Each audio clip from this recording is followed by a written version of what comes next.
오늘 주실 하나님 말씀 함께 보도록 하겠습니다. 빌립보서 4장 4절에서 7절 짧은데요. 함께 읽어보겠습니다.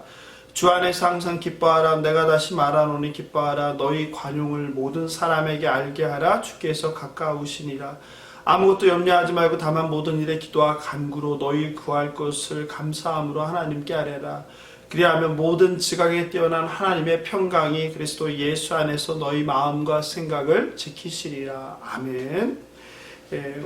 오늘은 주 안에서 항상 기뻐하라는 제목으로 하나님 말씀을 전하도록 하겠습니다. 청소년 여러분, 한가위는 잘 보내셨는지요?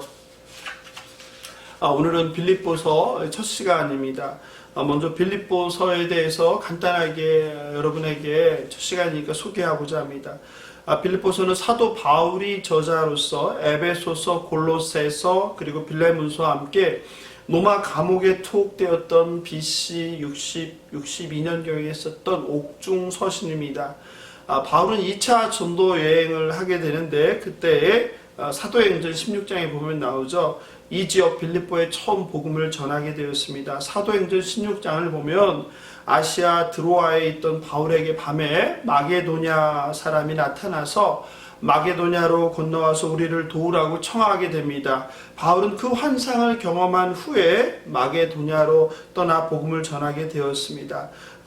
이 빌립보는 로마의 식민지로서 마게도냐의 주요한 도시 중에 하나였습니다. 빌립보 성은 알렉산더 대왕의 아버지인 마케도니아 왕 필리포스 2세의 이름을 따서 붙인 이름이에요. 필리포스에서 나온 이름이죠. 이 빌립 2세는 주전 4세기에 빌립보 주변에 금광이 있었는데 그 금광을 차지할 욕심으로 이 지역을 정복하게 됩니다. 금광이 있었기 때문에 성은 굉장히 부유한 로마의 식민지였고 이곳은 곧 빌립보 시민들이 로마 시민이라는 뜻이었습니다. 빌립보는 특별히 로마 군대 출신의 많은 이탈리아 정착자들로 인해서 사람들의 신분이 상승하였고 로마인처럼 옷을 입었고 그러니까 로마를 굉장히 동경했던 거죠. 그리고 라틴어를 그들의 공용어로 사용하였고 늘 활기가 넘쳤습니다. 빌립보의 건축과 행정은 로마로부터 흉내낸 것들이 많았고 황제 숭배의 사상이 아주 도시 전체에 퍼져 있는 그런 우상 숭배의 곳이기도 했습니다. 빌립보 교회는 바울이 마게도냐에 세운 최초의 교회이고 빌립보서에 쓴 목적은 바울이 로마 감옥에 갇혀 있는 것을 알고서 빌립보 성도들이 그 사랑하는 스승 바울에게 선물을 보낸 것 같아요. 그 선물에 대해서 감사 인사를 하고 그들이 마음을 하나가 되기를 모두가 빌립보 교인들이 하나가 되기를 바라는 마음에서 쓴 편지입니다. 빌립보서의 특징이라고 할 수 있는 것은 특별하게 뭐냐면 구약 성경의 인용이 전혀 없습니다. 이것은 빌립보 지역에 유대인들이 거의 없고 로마의 식민지였다는 점 때문이 아닐까 생각합니다. 빌립보서는 사도 바울의 빌립보 교인들에 대한 특별한 사랑이 아주 여기저기 묻어있는 그래서 빌립보 교인들을 향한 사랑의 편지라고도 우리가 말할 수 있겠습니다. 오늘 본문은 여러분도 아마 굉장히 익숙한 본문이죠. 빌립보서에서 가장 유명하고 또 저와 여러분 포함한 모든 기독교인들이 암송하고 좋아하는 본문입니다. 우리들은 매일 삶에서 내일의 걱정과 염려 그리고 두려움에 사로잡힐 때가 많습니다. 역설적으로 역사적 유례가 없었던 물질적 풍요의 시대를 누리지만 생존 경쟁에 아주 치열한 생존 경쟁에 각축적인 자본주의 사회를 살아가는 정신적 스트레스는 사실 어느 때보다 높은 시대입니다. 하지만 신앙생활의 연륜이 쌓아가고 믿음이 깊다고 걱정과 두려움이 없거나 완전히 사라지지는 않습니다. 여러분들도 많이 들어봤겠지만 초등학교 때인가요? 우산장수와 부채장수를 둔 어머니 이야기가 있습니다. 두 아들의 어머니는 비가 오면 부채가 안 팔릴까봐 작은 아들을 걱정하고 또 해가 뜨면 우산이 안 팔릴까봐 큰 아들을 걱정합니다. 큰 아들을 걱정했습니다. 그 모습을 보던 이웃 주민이 말했죠. 생각을 바꿔보세요. 비가 오면 우산 장사가 잘 되니 큰 아들을 생각하며 기뻐하고 해가 뜨면 작은 아들 부채 장사가 잘 되니 기뻐하면 되잖아요. 이렇듯 인간은 상황을 부정적으로 생각하고 일어나지도 않은 일들을 걱정하고 염려하는 경향이 있습니다. 밤새 잠을 뒤척이며 일어나지도 않은 내일 일에 대하여 소설을 쓰고 영화를 찍으며 안 해도 될 노력을 하며 불행을 확대하는 게 우리 인간이란 존재입니다. 인간은 누구나 예외 없이 크던 작던 문제와 걱정을 안고 살아갑니다. 그래서 문제 없는 인생, 그리고 아픔 없는 인생, 걱정 없는 인생은 없는 것 같습니다. 인간이 산다는 것, 숨을 쉰다는 것은 어떤 점에서는 문제의 연속이고 걱정과 염려일지도 모르겠습니다. 그런데 문제는 이런 걱정과 염려가 하나님께로부터 오는 것이 아니라는 사실입니다. 대부분 이 땅으로부터 오는 세상의 유혹과 탐심과 인간의 죄성으로 인한 자기 중독성에서 자기 중심성에서 기인하는 경우가 많습니다. 그래서 사탄이 인간을 넘어지게 하는 유혹의 시작도 어떤 점에서는 걱정과 염려, 불안이 아닐까 싶습니다. 이것이 심해지면 병이 되기도 합니다. 불면증이나 우울증을 겪게 됩니다. 계속되는 고난과 사탄의 공격 앞에 스스로 마음을 지키는 것은 쉽지 않습니다. 또 애써 마음을 지켜본다고 해도 여러 가지 불행이 겹쳐서 오면 다시 무너지게 되어 있습니다. 사탄은 끊임없이 우리의 약점을 통해서 우리를 공격합니다. 벼랑 끝에 매달려서 떨어지지 않으려고 버티고 있는데 그 매달린 우리들의 손가락을 하나하나 떼어내며 우리가 포기하게 만듭니다. 그런데 오늘 본문 4절에서 바울은 빌립보 교인들에게 뜻밖의 말로 권면합니다. 첫 번째입니다. 주 안에서 항상 기뻐하십시오. 어떻게 우리가 항상 기뻐할 수 있습니까? 불가능합니다.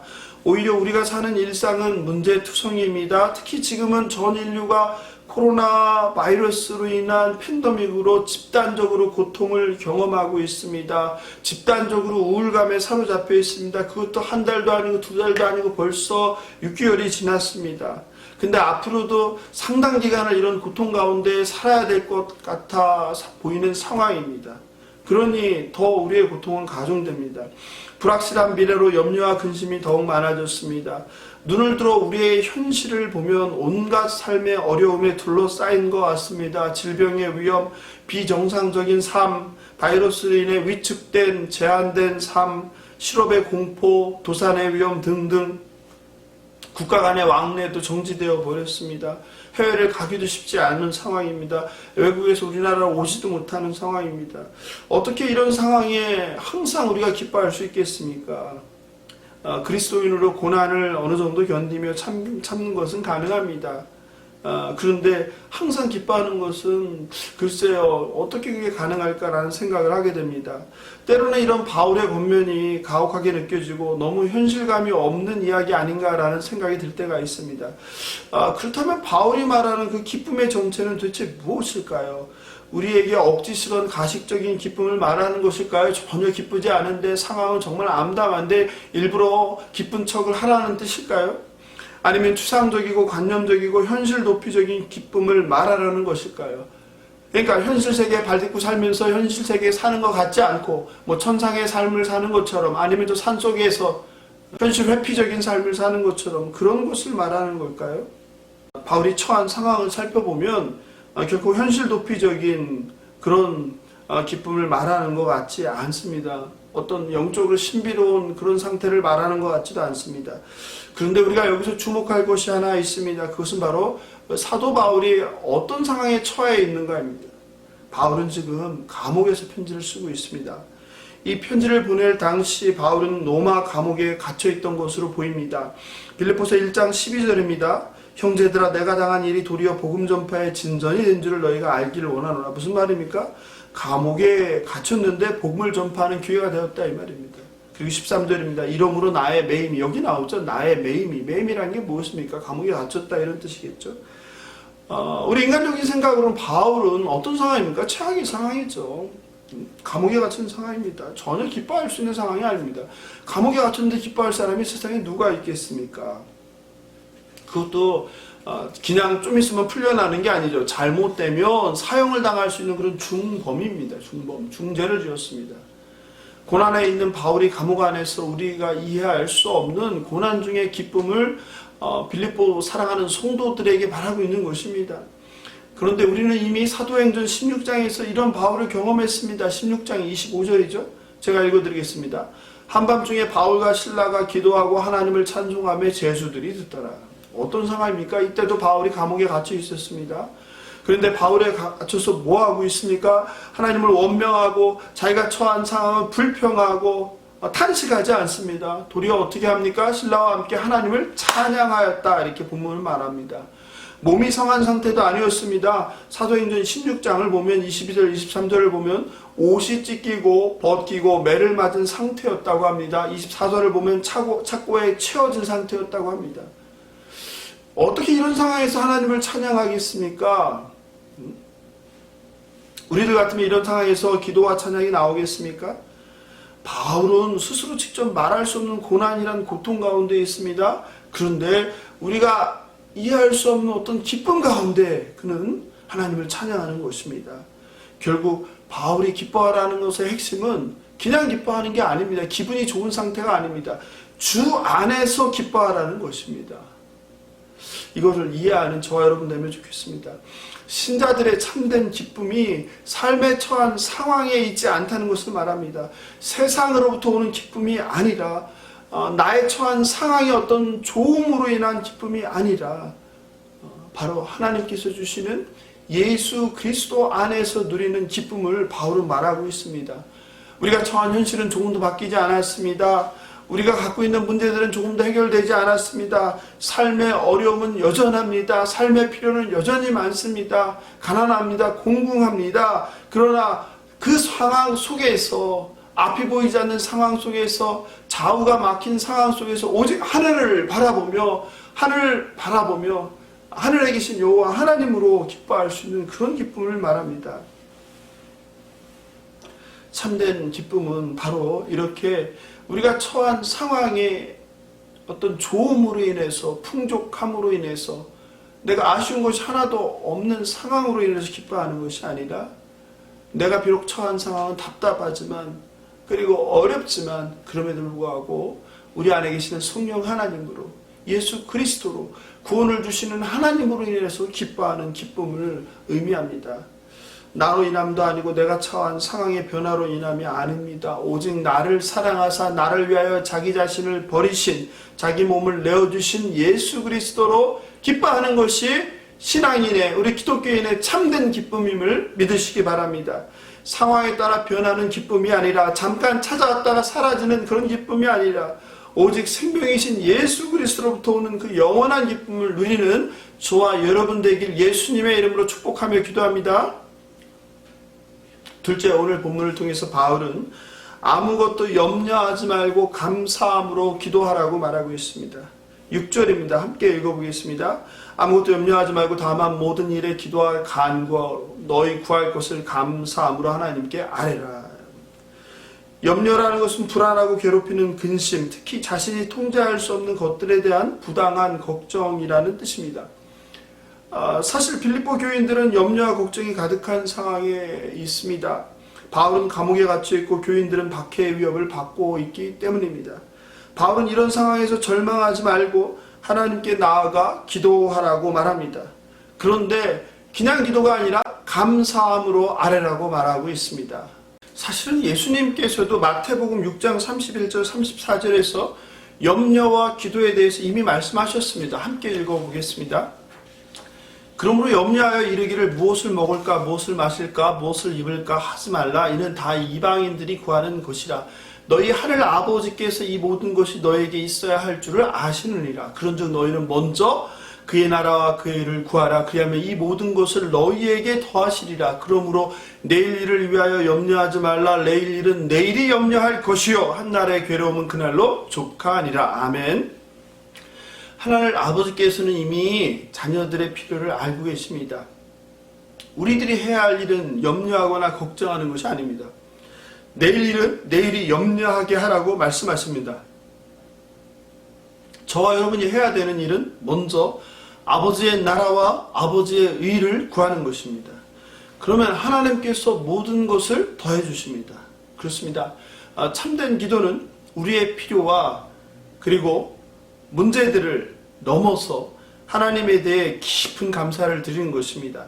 하나님의 나라와 하나님의 공의가 이 땅, 이 세상 가운데 충만하기를 함께 기도하는 것입니다. 우리가 모든 세상 근심과 염려를 다 주님께 맡기고 주님께 그저 나아가서 겸손하고 감사함으로 내가 지금 뭐가 필요해요? 내가 뭐 잘되게 해주세요. 이런 것을 기도하는 것이 아니라 하나님 만드신 이 세상 가운데 하나님의 정의가, 하나님의 의가 구현될 수 있도록 기도하는 것, 그것이 참된 기도입니다. 요한복음 14장 18절입니다. 내가 너희를 고아와 같이 버려두지 아니하고 너희에게로 오리라. 무슨 말씀입니까?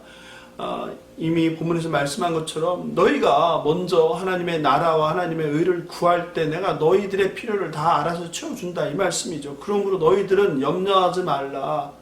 다만 뭐예요? 감사함으로 하나님께 아뢰라, 이 말이죠. 하나님께서는 저와 여러분을 고아와 같이 버리지 않으십니다. 우리의 모든 것을 아시고 우리의 머리털까지 다 세시는 분이시죠. 우리의 마음을 감찰하시는 분이시죠. 그분께서 우리를 친히 돌봐주신다는 것입니다. 이런 주님의 놀라운 약속의 말씀을 붙들고 나아가는, 기도의 자리로 나아가는, 그래서 감사함으로 하나님께 모든 것을 아뢰는 저와 여러분 되길 예수님의 이름으로 축복하며 기도합니다. 아멘. 마지막으로 기도 응답은 문제 해결이 아니라 우리를 향하신 하나님의 뜻을 깨닫고 평안을 얻는 것입니다. 흥미로운 것은 6절에서 바울은 아무것도 염려하지 말고 다만 모든 일에 기도와 간구로 너희 구할 것을 감사함으로 하나님께 아뢰라고 합니다. 그런데 7절이 되게 재밌어요. 그렇게 하면 기도하면 모든 지각에 뛰어난 하나님의 평강이 그리스도 예수 안에서 너희 마음과 생각을 지키시리라. 이렇게 대답하세요. 어떠세요? 동문서답이죠. 우리의 구할 것을 하나님께 아뢰면 어떤 대답이 와야 돼요? 그러면 네가 구하는 것을 모두 응답하겠다. 네가 구하는 문제를 해결해 주겠다. 네가 어려움에 처한 것을 해결해 주겠다. 이런 거 아니겠어요? 그런데 엉뚱하게 그렇게 나와서 하나님께 모든 것을 아뢰면 하나님의 평강이 그리스도 예수 안에서 너희 마음과 생각을 지켜준다는 거예요. 바울은 하나님께서 네가 구하는 것을 응답해서 문제를 해결해주고 필요한 것을 주겠다고 이야기하지 않고 네가 하나님께 감사함으로 모든 것을 아뢰면, 염려하지 말고 아뢰면 하나님의 평강이 너희 마음과 생각을 지킨다고 말씀했어요. 여기서 지켜준다는 프루레인이라고 하는데 군사적 용어로서 보초를 쏘는 군인들을 묘사한 말입니다. 다시 말해서 하나님의 평강은 군인들의 수비대처럼 우리의 생각과 감정을 아주 완벽하게 철저하게 지켜준다는 그런 뜻이죠. 왜 바울은 로마의 핍박 속에서 신음하는 빌립보 교인들에게 너희 구할 것을 하나님께 아뢰라고 하고 그러면 하나님께서 그 구하는 것을 주신다고 하는 것이 아니라 하나님의 평강이 너희 마음과 생각을 지킨다고 하셨을까요? 모든 불행한 그리고 또 사건과 사고의 시작은 사실 이렇게 엄밀하게 우리가 살펴보면 염려와 걱정에서 시작되는 경우가 많습니다. 염려와 걱정은 우리가 잠을 이루지 못하게 하고 결국 몸과 마음을 다 상하게 하고 영적으로도 병들게 합니다. 염려와 걱정은 하나님의 지혜나 주권, 능력을 신뢰하지 않는다는 것을 뜻합니다. 염려한다는 것은 자신의 통제력으로 자기 뜻대로 문제를 해결하거나 상황을 변화시킬 수 없는 데서 오는 것입니다. 그렇지 않아요? 내가 내 노력으로, 내 능력으로 문제를 해결할 수 있으면 여러분 염려가 됩니까? 걱정이 됩니까? 걱정이 안 되죠. 내가 문제를 해결할 수 있으면 염려나 걱정은 사라져요.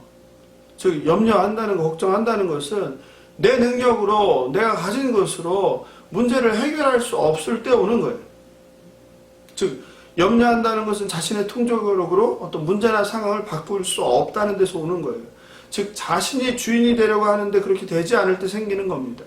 그러므로 염려한다는 것은 자신의 내일의 결정권을 가지려는 거예요.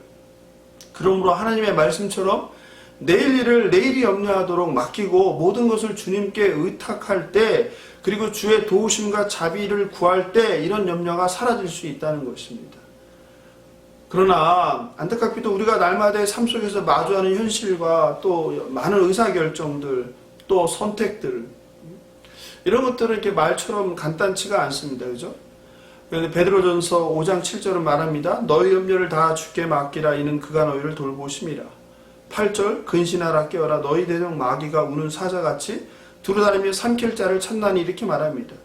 우리들은 믿음으로 어떤 고난과 역경을 이겨내려고 몸부림칩니다. 그렇죠? 그런데 문제는 무엇입니까? 사탄이 가만히 우리를 내버려 두지 않는다는 거예요. 사탄은 하나님의 자녀인 우리들이 힘든 싸움을 할 때 가만히 있지 않고 우리의 약점을 너무나 잘 알기에 비수와 창으로 우리의 약점을 끊임없이 공격하여 넘어뜨리려고 합니다. 또 고통과 문제의 원인은 사탄이 아닌 우리의 욕심과 잘못으로 인한 것일 수도 있습니다. 그러나 그 후에 벌어지는 전방위적인 공격들은 사탄이 영적인 배후에 있을 수 있다는 것을 우리는 분별해야 합니다. 그래서 성경은 고난의 상황 가운데서 무엇보다도 우리 마음을 지킬 것을 말합니다. 순간 화가 날 때, 속상할 때, 누군가 나를 무시할 때, 화를 내거나 부정적 생각으로, 우울한 생각으로 우리의 영혼을 곤비하게 하지 않도록, 낙심하지 않도록, 포기하지 않도록, 절망하지 않도록 무엇보다도 우리의 마음을 지켜야 하는 것입니다. 잠언 4장 23절입니다. 모든 지킬 만한 것 중에 더욱 네 마음을 지키라. 생명의 근원이 이에서 남이라. 아멘. 어떤 위기의 상황 가운데도 하나님께서 주시는 평강으로 그리스도 예수 안에서 마음을 지켜야 하는 이유가 바로 여기에 있습니다. 무엇입니까? 마음을 지키는 것, 그것은 왜냐하면 마음에서 생명이 나기 때문이라고 성경은 말하고 있습니다. 어떤 상황 가운데서도 여러분 결코 마음을 잃지 않고 마음을 지키는, 무엇보다도 우리 스스로의 어떤 힘이나 능력으로가 아니라 하나님께서 주시는 그 평강을 그리스도 예수 안에서 지키는 저와 여러분 되길 예수님의 이름으로 축복하며 기도합니다. 바울은 바로 이 빌립보 교인들을 향하여 사랑으로 권면합니다. 감옥에 갇힌 상태에서 두려움과 걱정과 불안에 쌓여있는 빌립보 교인들에게 자신이 옥에 갇힘에 대한 부당함을 혹은 불평과 넋두리를 하지 않습니다. 오히려 감옥에 있지 않은 자유한 자들을 향하여서 기뻐하라, 항상 기뻐하라 라고 권면합니다. 본인은 정작 옥에 갇혀서 고통과 불평과 절망에 있을 수 있는데, 그런데 바울은 오히려 매이지 않는 자유로운 빌립보 교인들에게 역설적으로 고난 가운데서도 항상 기뻐하라고 권면하고 있습니다. 이 기쁨은 상황에서 오는 기쁨이 아니라 주 안에서 누리는 참된 기쁨입니다. 그리고 아무것도 염려하지 말고 모든 일에 기도와 간구로 구할 것을 감사함으로 하나님께 아뢰라고 합니다. 마지막으로 우리 신앙의 본질을 말합니다. 기독교는 결코 문제 해결의 종교가 아닙니다. 우리의 기도가 다른 이방 종교와 무엇이 다른지를 말해주고 있습니다. 간구한 것, 필요를 요구한 것이 응답받아서 기뻐하는 것이 아니라 주 안에서 하나님의 참된 뜻을 깨닫는 것이 바로 기도의 응답입니다. 그리고 하나님의 평강이 그리스도 예수 안에서 우리들의 마음과 생각을 지켜줍니다. 이런 하나님의 평강으로 영혼을 소망하며 썩어져 사라질 이 땅의 부경화를 배설물로 여기며 나그네로 살아가는 저와 여러분 되길 소망합니다. 어떤 상황에서도 사탄의 유혹과 시험으로 마음이 흔들리지 말고 절망과 낙심하지 말고 오직 하나님을 바라보며 예수 안에서 참된 기쁨을 누리게 되길 원합니다. 청소년 여러분, 혹시 불안하십니까? 공부 걱정, 시험 걱정, 미래 걱정, 미래 직업 걱정, 친구 관계 걱정, 엄마 걱정, 아빠 걱정, 건강 걱정으로 가득하지는 않으십니까? 그렇다면 오늘 주신 이 말씀을 꼭 붙들고 하나님 말씀의 능력을 경험하시기 바랍니다. 주 안에서 예수 그리스도로 참된 기쁨을 누리시는 저와 여러분 되면 좋겠습니다. 모든 인류가 코로나 팬데믹으로 불확실하고 불안한 내일을, 하루하루를 살아갑니다. 비정상적인 삶이 일상이 되어버렸습니다. 물론 속히 잃어버린 일상을 회복하길 기도해야 합니다. 또 한편으로는 비정상적인 일상에 잘 적응하여서 이런 새로운 일상에도 불구하고 우리가 감사함으로 이 삶을 성실하게 살아내야 합니다. 그러나 오늘 말씀처럼 내일 일은 내일이 염려하게 하고 실타래처럼 얽혀서 풀려고 내 스스로 애쓰면 애쓸수록 점점 뒤엉켜버리는 현실의 문제를 바라보지 말고 그 문제 넘어서 일하시는 여호와 하나님을 바라보고 여호와 하나님을 신뢰하며 모든 지각에 뛰어난 하나님의 그 자비와 긍휼을 구하는 저와 여러분 되길 예수님의 이름으로 축복하며 기도합니다. 아멘. 기도하겠습니다.